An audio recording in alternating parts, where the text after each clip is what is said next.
অনেকেরই স্বপ্নের দেশ ইটালি। বাংলাদেশ থেকে লিবিয়া হয়ে এই সাগর পাড়ি দিয়ে ইটালি যাওয়ার জন্য অনেকেই পাগল, এবং বাংলাদেশ থেকে যেতে প্রায় 26 থেকে 27 লাখ টাকা লাগে।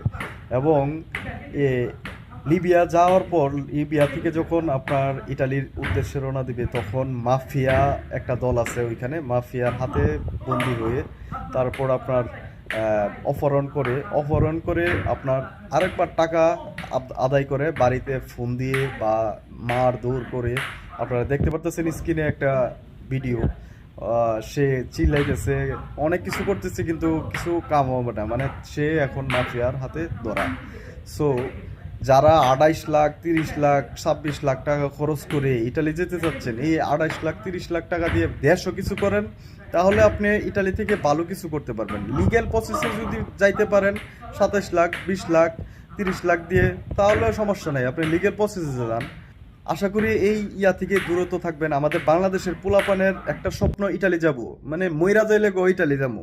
ভাই, তুই যদি মইরা যাস গা, তাহলে তোর স্বপ্ন আর কই স্বপ্ন রইলো? মরার আগে বুঝ, ঠিক আছে?